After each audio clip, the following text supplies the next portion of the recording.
He served U.S. government for his whole life. But when Mafia brutally murdered his best friend, they refused to investigate and help him earn justice for his friend. This cold attitude broke his heart, so he left his home with a gun and single aim to hunt each one of them down.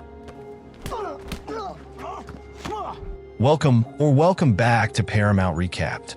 I don't have many subscribers, but your single comment is a ray of hope to motivate me.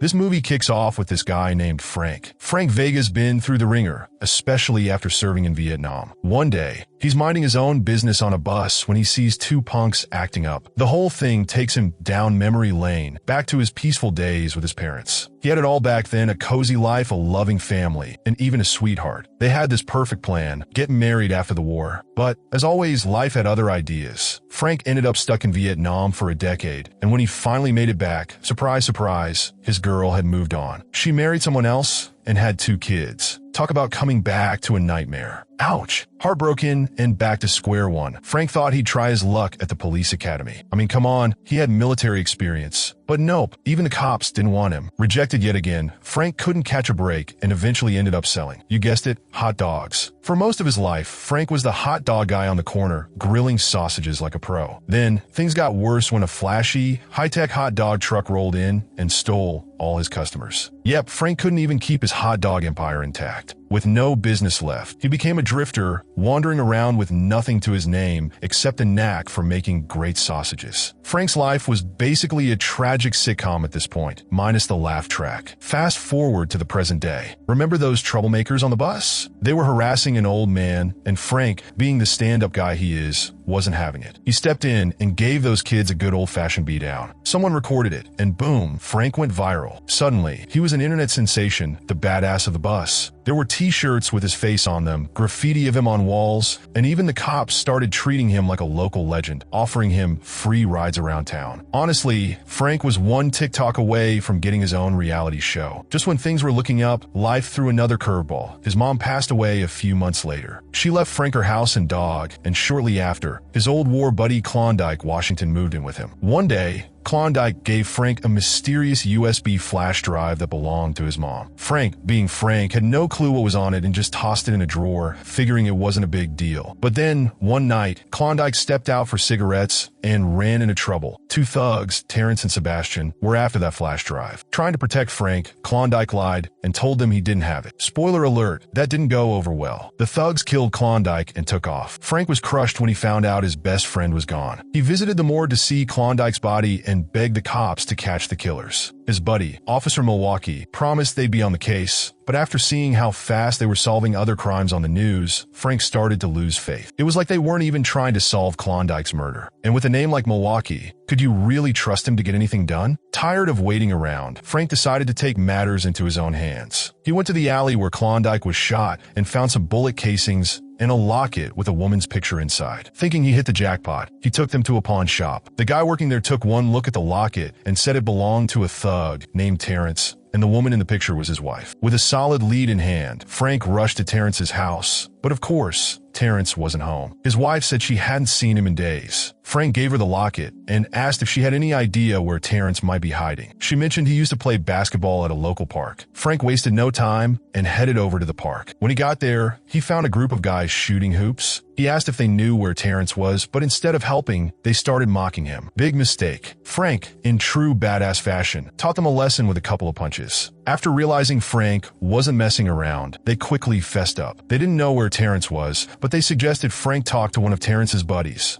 a guy named Ronaldo. Looks like Frank's hot dog days were behind him, and now he was on the trail of something much hotter, revenge. Frank decides to head over to Ronaldo's place. But when he gets there, he meets Ronaldo's roommate. The guy tells Frank that Ronaldo's out at a bar on the other side of town. So Frank heads that way, but things get a little messy when some folks at the bar don't want him there. Frank's not one to back down, so he handles a few of them until he finally finds Ronaldo. He puts a little fear in Ronaldo and eventually gets him to spill the beans. Terrence has been hanging out with a girl named Tanya. Meanwhile, we switch gears to a big-time gangster named Panther. He's the boss of both Terrence and Sebastian, the guys causing trouble earlier. Panther's having a serious serious talk with Major Williams, the crooked mayor of the town. The mayor is pressuring Panther to find the flash drive that Klondike stole because it has evidence of the mayor's dirty secrets, including corruption during his time in office. Klondike, as it turns out, used to work for Panther but betrayed him by taking the mayor's super important flash drive. Now Panther's desperate to get it back, and Frank is on a mission of his own to figure out what's on that drive. He even gets a little help from his young neighbor Martin to try and crack the mystery. One night, Frank tracks down Tanya at her job at a massage parlor and asks her about Terrence. She's not very helpful, so Frank follows her home, sneaking behind her. After some quiet investigating, Frank finally finds Terrence. He roughs him up a bit, try to squeeze out some info about who was behind Klondike's murder. Terrence, not wanting to talk, keeps his lips sealed until Frank forces his hand, literally, by shoving it into the trash can. In pain, Terrence finally spills the truth. Klondike got involved with Panther after stealing the flash drive, which contains secrets about a shady oil drilling deal the mayor was involved in. Terrence even tells Frank where to find Panther. But before heading out to confront him, Frank stops by his neighbor Martin's place and overhears a fight. Amber, Martin's mom, is dealing with her abusive husband, and Frank steps in to help her. After saving the day, Amber invites Frank over for lunch. He cleans up nicely, and just as things are getting cozy between them and they're about to kiss, Martin Jr. walks in. To keep them safe, Frank insists that Amber and Martin stay at his place while he fixes her door. The next day, Frank hands over the flash drive to Officer Mel Lark and then sets out to find Panther. But Panther knows Frank's coming and plans an ambush. When Frank arrives at Panther's hideout, he's overpowered by Panther's men and knocked out. They tie him up and start torturing him, trying to find out where the flash drive is hidden. They even use an electric shock device on him, but Frank, being tough as nails, refuses to talk. Frustrated, Panther snatches Frank's wallet and figures out where he lives. He's convinced the flash drive is there, so he heads to Frank's house. Meanwhile, Frank, ever the fighter, manages to escape his restraints using a match Amber gave him. He lights it and tosses it onto some nearby oil drums, causing a huge explosion that lets him get away. Panther takes off running, but Frank's not done yet. The chase is on, and both of them hijack buses, causing chaos all over the streets. Eventually, both buses crash, but Frank keeps going, chasing Panther on foot. Along the way, he bumps into the same troublemakers from the bus earlier. These guys think they can redeem themselves by filming a video of them beating up Frank, but he quickly shows them who's boss again and keeps after Panther. Panther finally makes it to Frank's house and finds Amber there. He threatens to hurt her if Frank doesn't hand over the flash drive. But just in the nick of time, Frank shows up. The two of them get into a brutal fight that spills out into the front yard. Just when Panther's about to get the upper hand, Amber jumps onto his back, giving Frank the chance he needs to take Panther down once and for all. The cops arrive just in time to arrest Panther, and things get even better when they also nab Mayor Williams. Turns out, the media got wind of all the shady business going on, and the mayor's dirty secrets are exposed. In the end, Frank, Amber, and Martin all live happily ever after.